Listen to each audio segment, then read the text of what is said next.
Hello दोस्तों, आप सभी लोगों का स्वागत है आपके अपने चैनल सूरज के क्लासेस में। आज बात करेंगे भाई एथर रिचटा, माफ़ कीजिए एथर रिचटा माफ़ कीजिए रिचटा बोलने में थोड़ा सा डिफिकल्ट हो रहा है, बट वेल आप समझ ही गए होंगे मैं किसकी बात कर रहा हूँ। मैं बात कर रहा हूँ एथर के आज ही लॉन्च हुए स्कूटर एथर रिचटा के बारे में। तो भाई कैसा है ये स्कूटर, क्या आपको ख़रीदना चाहिए कि नहीं, किस तरह की चीज़ें आपको ये देता है, क्या फीचर्स हैं, क्या बैटरी है, क्या मोटर है, क्या चीज़ें हैं इस स्कूटर को जो स्पेशल बनाती है, क्या इसका प्राइस रखा गया है, सारी बात करूंगा। बने रहिएगा। नए हैं तो प्लीज़ भाई सब्सक्राइब करो यार, मैं बोलते बोलते थक गया हूँ अब तो। देखो भाई, एथर रिस्टा स्कूटर है जो 3 वेरिएंट में अभी लॉन्च हुआ है। 3 तरह के वेरिएंट में आपको मिलेगा। ये एस आता है, रिस्टा एस, जेड वेरिएंट और जेड वेरिएंट, ये 3 वेरिएंट है। ये जो जानकारी मैं दे रहा हूँ कंपनी की ऑफिशियल वेबसाइट दे रहा हूँ। जल्दी वीडियो को ख़त्म करेंगे, मेन चीज़ों के बारे में बात करेंगे। तो भाई ये क्या स्कूटर से एक्सपेक्टेशन हो सकता है ये मैं आपको लास्ट में कंक्लूड करूँगा, तो लास्ट तक जरूर वीडियो को देखना, नहीं तो आपको सारे वीडियो में ना बस खाली जानकारी जो आप समझ रहे हो, लास्ट का पोर्शन बहुत इंपॉर्टेंट है, वो अटेंड किए बिना मत जाना। तो भाई यहाँ पर देखिए एथर का जो सबसे टॉप मॉडल है उसकी जानकारी मैं आपको दे देता हूँ। जो टॉप मॉडल है वो जेड वेरिएंट में आता है और उसकी जो सर्टिफाइड रेंज है वो 160 किलोमीटर है। टॉप स्पीड 80 किलोमीटर की है। उसका डैशबोर्ड 7 इंच की TFT स्क्रीन के साथ आता है। नेविगेशन उसके अंदर गूगल मैप्स का दिया गया है। कलर वेरिएंट आपको 7 मिल जाते हैं। इसके अलावा उसकी जो सीट है वो भी प्रीमियम है, सीट का पिलो है वो भी कवर है। चार्जिंग 0 to 80% 4 घंटे और 30 मिनट में करके दे देता है। इसकी बैटरी आप यहाँ पर देखेंगे तो 3.7 किलोवाट आवर की बैटरी है। अच्छा, इसके अलावा इसके बारे में और कोई जानकारी दूं तो इसकी मोटर जो है वो PMSM है। यहाँ ऑफिशियल वेबसाइट पर मेंशन नहीं है, लेकिन मैंने अलग से गूगल पे सर्च किया, PMSM मोटर है और वो क्या बोलते हैं उसको, जो बेल्ट ड्राइव होती है ना उसके थ्रू रन होती है वो, जो कि एक अच्छी चीज़ है। ठीक है, अब इसकी प्राइस की बात कर लें तो भाई इसकी प्राइस रखी गई है 1,45,052 रुपये, जो एक्स शोरूम प्राइस है। फिर से एक्स शोरूम प्राइस है, मतलब कि अगर आप जैसे कोई किसी कहीं भी हो, मेरे ख्याल से RTO टैक्स वेरी करता है 10 से 25,000 के बीच में। मैं अगर गुजरात जैसे स्टेट की बात करूं तो 25,000 RTO के आसपास अगर टैक्स आप पे करेंगे तो 1,65,000 से 1,70,000 के बीच टॉप मॉडल है वो मिलेगा 3.7 किलोवाट आवर बैटरी के साथ। अब अच्छा, इसके जो बीच वाला मॉडल है उस माफ़ कीजिएगा सबसे लो मॉडल है उसकी बात कर लेते हैं, मतलब कि एस वाला मॉडल। इसमें अच्छा फ़र्क क्या है इन दोनों में उसके बारे में अगर आपको बोलूं तो इन दोनों में सिर्फ फ़र्क इतना है कि उसका बैटरी 3.7 का है तो यहाँ बैटरी 2.9 का मिलता है। इसी वजह से आपका रेंज जो वहाँ 160 किलोमीटर था सर्टिफाइड रेंज, वो 123 किलोमीटर यहाँ पर हो जाता है। टॉप स्पीड सेम मिलता है। डैशबोर्ड यहाँ पर 7 इंच का ही है, बट डीप व्यू डिस्प्ले है, मेरे ख्याल से ब्लैक एंड वाइट डिस्प्ले यहाँ पर आपको देखने को मिलेगा। कलर ऑप्शन इसमें कम हो जाते हैं, वहाँ 7 है तो ओनली 3 कलर ऑप्शन यहाँ पर आपको मिलेंगे। इसके अलावा सीट है वो बेसिक यहाँ पर मिलेगी। और इसका जो रेट है, अच्छा चार्जिंग टाइम है वो भी कम हो जाता है, 6 घंटे 40 किलोमीटर का यहाँ चार्जिंग टाइम इसका हो जाता है।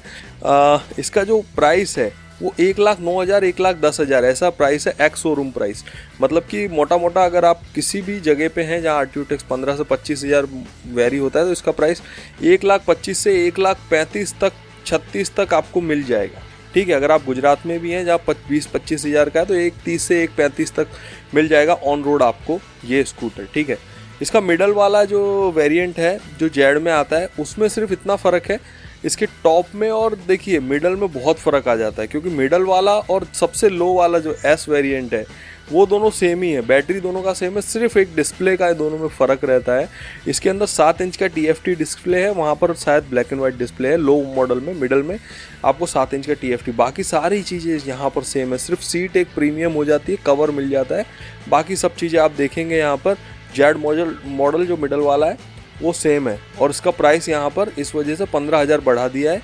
एस मॉडल का जो प्राइस है वो 1,10,000 है जो लो मॉडल है, और जो मिडल मॉडल है जेड वाला उसका जो प्राइस है वो 1,25,000 है, और टॉप मॉडल का प्राइस है 1,45,000। ये मैं एक्स शोरूम प्राइस बता रहा हूँ। ठीक है, और अगर ऑन रोड प्राइस देखें तो जो लोअर मॉडल है वो आपको पड़ेगा 1,30,000 से 35,000 का, मिडल मॉडल है वो आपको पड़ेगा 1,45,000 से लेके 1,50,000 तक, और जो टॉप मॉडल है वो पड़ेगा आपको 1,65,000 से 1,70,000 तक। RTO टैक्स 20 से 25,000 मैं काउंट करके चल रहा हूँ।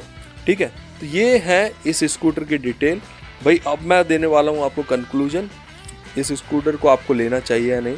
तो देखिए अभी करंटली अगर आप मार्केट में देखें तो ब्रांडेड कंपनी के स्कूटर्स कुछ नाम अगर मैं आपको यहाँ पर लूँ तो TVS iQube जो एक टॉप बना हुआ है, इसके अलावा ओला एस1 प्रो है अपने पास, इसके अलावा चेतक ने भी एक स्कूटर निकाला, चेतक अर्बन 2024 और चेतक प्रीमियम वाला। इसके अलावा हीरो का वीडा V1 प्लस स्कूटर आता है। तो ये कुछ टॉप जानी मानी कंपनियां हैं जिनको ये कम्पीट करेगा। अब देखिए अब इसका जो प्राइस ब्रैकेट है वो किन कंपनियों को हिट करेगा उसकी बात मैं कर लेता हूँ। तो देखिए ये जो प्राइस ब्रैकेट में आ रहा है ये स्कूटर, ये मोस्ट प्रोबेबली बजाज चेतक को, इसके अलावा आप देखें तो TVS iQube को, हीरो के वीडा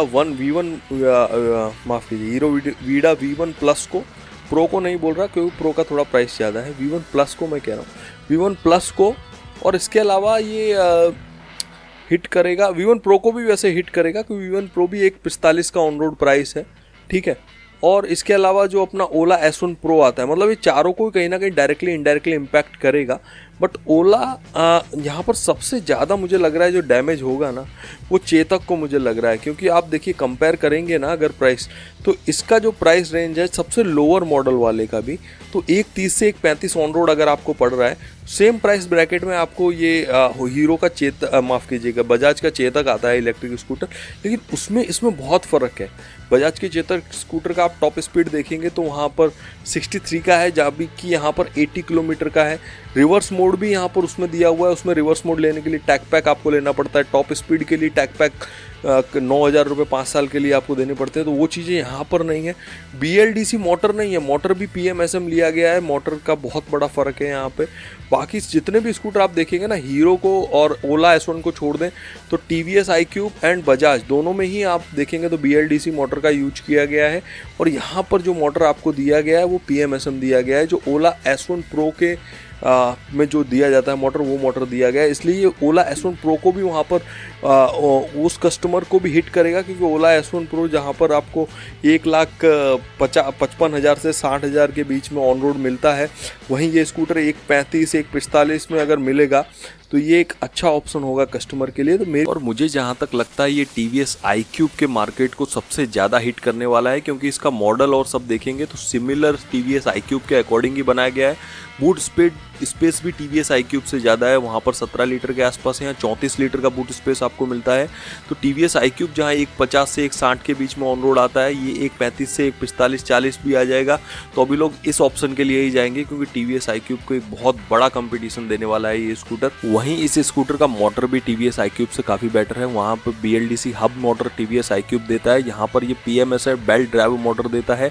तो ये एक बहुत बड़ा डिफरेंस है TVS iQube रिलायबिलिटी के मामले में। मेरी तरफ से भाई इस स्कूटर को रेटिंग रहेगा 10 में से 9, और भाई मुझे लगता है ये scooter one of the best selling scooter होने वाला है आने टाइम में। Thank you so much video देखने के लिए, मिलता हूँ नेक्स्ट वीडियो में, तब तक के लिए जय हिंद, वंदे मातरम।